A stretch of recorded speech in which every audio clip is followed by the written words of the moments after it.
Hi, this is Pat Duckworth, the author of Hot Women Rock, How to Discover Your Midlife Entrepreneurial Mojo. And my guest this evening is somebody that I met in Delhi quite some time ago. She's a change mentor, an author and international speaker. She helps leaders and entrepreneurs bring transformation through process and systems. Professionally trained in the DeMartini method, Lynn offers facilitation alongside her traditional skills and expertise to bring about rapid transformations. Having overcome numerous adversities, Lynn loves to inspire change and get fast results for her clients. She's won awards from the Women Economic Forum in New Delhi and has shared the stage with Jack Canfield, co-author of Chicken Soup for the Soul, in Toronto. So it's a big Hot Women Rock welcome to Lynn Hope-Thomas. Hi Lynn, how are you? Oh, hi Pat, lovely to see you, and thank you so much for inviting me to this interview.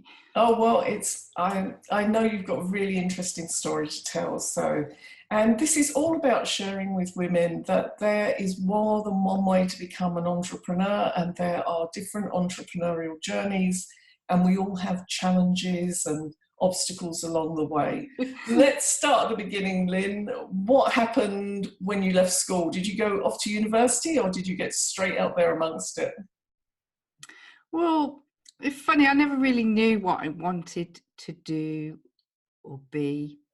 And I didn't really want to go to university, but I wanted to do, they were doing these like what they call BTEC courses now in business studies.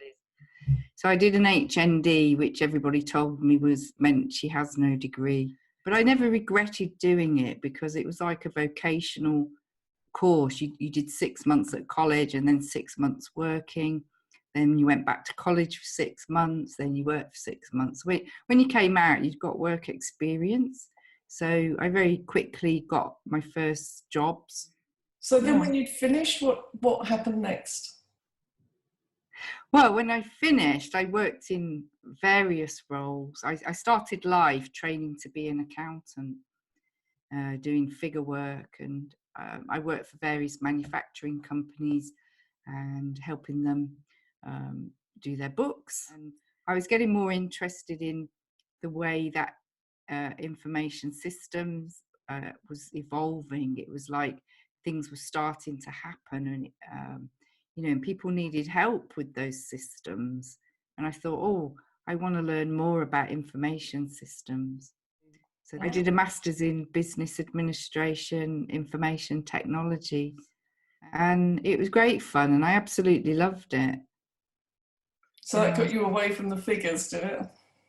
That got me away from the figures, but I do appreciate the years that I spent working in finance, because it doesn't matter what your business is, you measure it off the finance. So to understand how the books work in an organization is it's really powerful information to know, and it helps with the information systems side of things. Yeah. So what did you do once you got your master's? So then I decided I wanted to know what it was like when these graduates joined companies and they had all the graduate training, and was it giving them something that made them better. And so with that in mind, I looked for experienced graduates, companies that would take in experienced graduates. And I actually, in my mind, I thought I was going to work for a company that was doing information systems. But when I went to a career fair, Ford Motor Company was, I got talking with them on their stand, and they were saying about all the different systems they'd got and how wonderful it was. And I thought, wow, I think I'd like to do that. So I went to work for Ford Motor, and I got all the graduate training, which was fantastic because we went out to Detroit in the United States, and we would do all the students from around the globe would all come together for the training. So you're with all the international students, which was very exciting. lots of fun. So how long did you stay with Ford then? I was only there for about 2.5 years. I realised that very large organisations are very rigid and you can't just do what you want. And I just never been good at doing what I'm told. So I was getting a little frustrated, and a company that produced software for like large, they call them ERP systems, enterprise resource planning systems, they phoned me and they said, oh, we're looking for people to join and we'd like to interview you. And so I moved, I handed my notice in and I moved, and I worked there for a while, and through that I met somebody who was, to me, was very special at the time. He became the father of my daughter, but things didn't go too well with that relationship, and just so that me and my daughter could have what I thought would be a better life, we went through a lot of court proceedings and everything had to be all legalised. But I left and went out to Brisbane in Australia, and we lived out there for 6 years while my daughter was a little girl. So what job did you go to in Australia? Well, interesting. When I got there, the priority was to find homes and to put Lauren into school. So what I said was I would just take any job in the town centre, just so that I'd be free to take her to school, pick her up from school. So I got this job working in a jewellery shop, and it was good whilst it was Christmas because you got like full-time hours at the jewellery shop. But then when they didn't need you, they reduced the hours to, like, you'd be lucky if you got an hour or 2 hours a week. That was when I first became what they call a business analyst. An agency said, oh, you're a business analyst. I said, oh, am I? And so I started contracting, and then I looked for a permanent full-time employment role because I thought that would be best for my daughter and give me security. And no sooner than I found the job, which was a fantastic job, the company got taken over by Heinz, and so I got made redundant.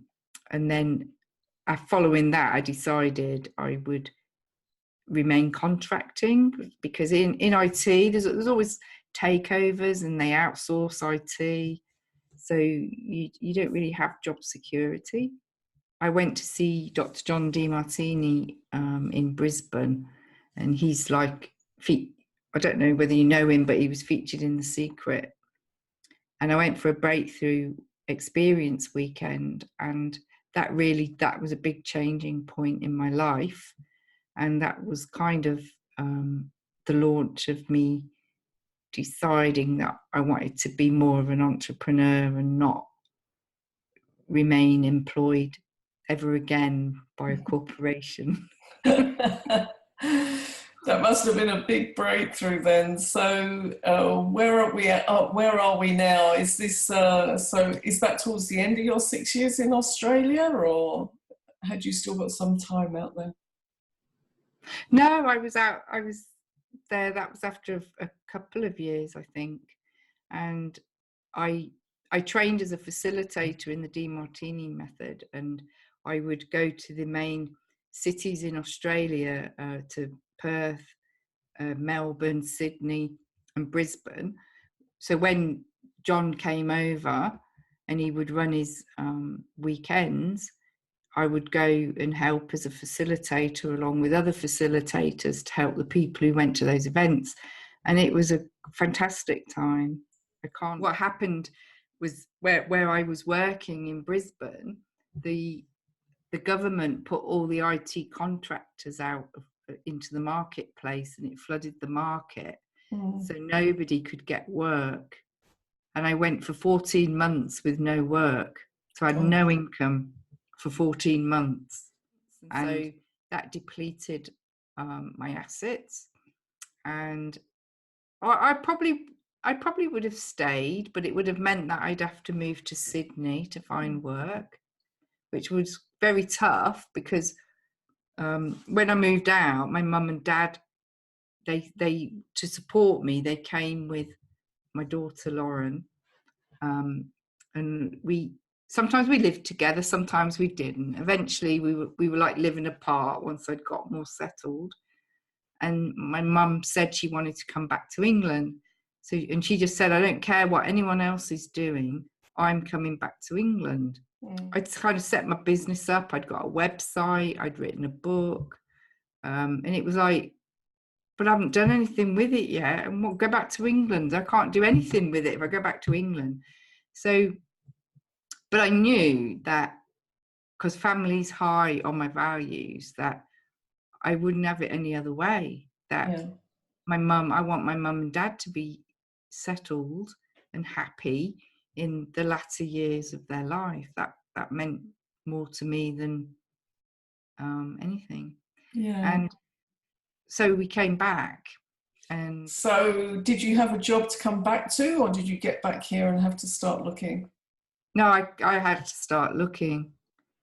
But it didn't take long. I went to agencies and I got I took the first thing I could get, which, believe it or not, was 15 days of work. But it paid good money. So it was like, well, that's better than nothing.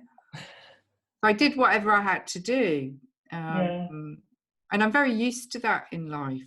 I'm used to earning money and being able to, have a nice car and do stuff. And then I'm also used to having nothing. Like in Brisbane, my daughter says it was the best time of her life when, like, I had no money for food. Like I'd have to buy the cheapest products and wait for everything to be knocked down off the shelves. I'd get $1 bread. I'd get home and I'd be looking in the cupboard and they go, oh, what are we going to eat tonight? And I'd rustle something up, and she thought it was fantastic. And in fact, she's a really good cook now. So,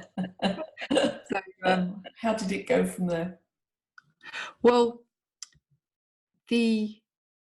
whilst I was there, I would do some consulting work, but because I'd only just started, as you know yourself, was all that marketing, and they're all skills that, I'm not a marketeer, so it was quite difficult. And also, when you're a single parent, you're very much, and your daughter's young still, it's hard. It was like I'd be at work and I'd be saying to the boss, you don't want to say, look, I've got to go now because you're worried about your contract. So I'd be at work saying, I need to go because I've got a young daughter and she's home alone. She'd be like, that was why I wanted to become an entrepreneur. It was like, I need to get an income where I can spend more time with my daughter. Yeah. I found it very challenging. Yeah. So how has it developed since then? So we've come back to the UK, and I've not struggled to find like my contracts, and I continue to work with clients in my free time. What I'm hoping for is that a contract that I've got now, they will allow you to have time here and there. You can sort of work the hours that you want to work. So that opens up the gateway to attract more clients and work with those clients on the fast transformation work. I've started to, one, try and promote my books, and two, build my website and have products that people can sort of purchase through my website. So that's the way I'm going at the moment. So this is Pat Duckworth, and I'm talking to Lynn Hope-Thomas. So Lynn, I know that there's a huge backstory behind everything you've told us that we don't have time for, and I'd encourage everybody to kind of find out more about you. But at this stage in your life now, what do you feel your purpose is? The purpose, I'm convinced, is to help people through big challenges so that they don't have to suffer emotionally. And that can be fears, it can be loss, it can be, loss of jobs. It can just be emotions that they're struggling with. Mm. And the reason I say that is because of the first book I wrote about what happened to me, because it took 4 decades before I had a big spiritual realization of the importance of what the work that I'd learned from Dr. Demartini. And then I just thought, this is it. That's why I wrote the book. It was like, people need to know about this. Since writing the book, you've got to do a lot to convince people about it, because people are very skeptical till his work is more mainstream. But that said, I've helped many people through many different types of challenges, and I find it very rewarding. What does success mean to you now? Success is it's multifaceted, but it's like, if you can sleep at night when you go to bed, that is success. If you can look around you and find beauty in nature, then that's successful. If you can earn a living and pay for food on the table, that is success. If you can help people who are in need, then you've achieved success. Yeah. To me, it's the simple things. It's not anything complicated or massive. It's just in your ability, your environment, the people that you come into contact with. If you can leave them feeling better in their day, if you can make someone smile or laugh, that is success. Yeah, so sometimes you have this vision of what success looks like, particularly when you're young, I think, and you're in that stage of your life where you're trying to acquire things, your home, your car, your clothes. I need one of these and one of those, and Yeah, and that all seems important, and the further you can climb at work, the more money you get, the more you'll be able to have those things. And then suddenly you get to a stage where you look around and think, well, I've got those things, and strangely, I'm still not happy. And that, I think, is the moment where hopefully you sit back and say, okay, so what does happiness mean? What does success mean? And then you start to reevaluate it. So at this stage of your entrepreneurial journey, what tips would you give to new entrepreneurs?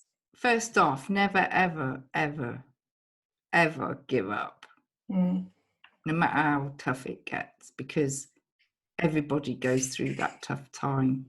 And so just sit with those emotions and feel them and let them go. That the universe likes to reward action. If you don't take any action, you're not going to get anything. So one of my big steps was going out to Toronto to speak with Jack Canfield. It was like, I thought about it. I wanted to sleep on it, see how I felt the next day. And then I asked the universe for a sign, and a van went past, and it said something like, you only get one life, do it now. It was something like that. And I just thought, that's it, I'm going. So feel the fear and do it anyway. And to seek a mentor. Find somebody who's done what you want to do, and that mentor can open up things for you. And I know, just with the Demartini work as well, that you're constantly growing. And so what you think you can't do is just it's that lack of knowledge can sometimes give you a fear, but in your growth, you just got to find the people who know how to do that and then ask them. Yeah, and that thing about taking action, I was at a speaker conference at the weekend, And there was a young waitress who came from Eastern Europe, and she was absolutely lovely when she was serving us. And on the last morning, I was sitting eating breakfast on my own, and she came up to me and she said, I was cleaning the conference room yesterday and I had no idea what you women were doing. She said, you've written books and you've done amazing things. And she said, I am so inspired. She said, I wish I could do something like that. She said, would it be at all possible for me to have a book? And I said to her, well, I'll see what I can do for you. I said, one of the authors has been giving out copies of her book, so I'll see if I can get one for you.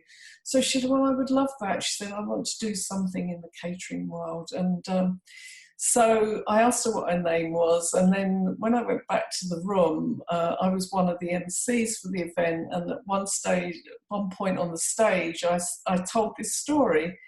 And by the time I came off the stage, other women were putting copies of their books. She ended up with a stack of books. And she'd be like carrying. yeah, I didn't see her at the end. I took them through to the restaurant and asked if she was on duty and just handed them over. But you see, she took action. She could have just seen it and thought, that would be nice. Example. Yeah, people watching want to find out more about you, Lynn, and the sort of work that you do. How can they do that? They can go to my website, which is lynnhopethomas.com. They can email me at hello@lynnhope-thomas.com, lynnhopethomas.com. And on my website, it's got like my Facebook and LinkedIn, so they can find me through those social media avenues. And is your book still available? Yeah, my book is on Amazon. And what's it called? My book is Breaking Through Loss. Oh, excellent. And there's the breakthrough one in which you feature, which is the not-for-profit book. The breakthrough book is to help you just break through all those obstacles in business, and there's lots of amazing tips in it, and Lynn and I were both very happy to contribute. It is a not-for-profit, and any profit is going to charities, so if you're interested in that book, please go and look at that one. Thank you so much, Lynn, for talking to me. Thank you very much, Pat. So what have we learned today? We've learned that there is no straightforward story, that obstacles occur. You might start from one place with an idea of what life and business and entrepreneurship will be like, and you're going to have to revise that a number of times along the way. The importance of taking action, and sometimes taking some action is better than not taking any action at all, because once you've taken that action, you can then review what happens and adjust your course so that you end up going the right way again. Listening to the universe when it tells you stuff. If it's a message on a van or a waitress talking to you, whatever it is, listen to the messages. So thank you again, Lynn, and to everybody watching, watch out for more of these wonderful conversations with amazing entrepreneurs. I'll see you next time.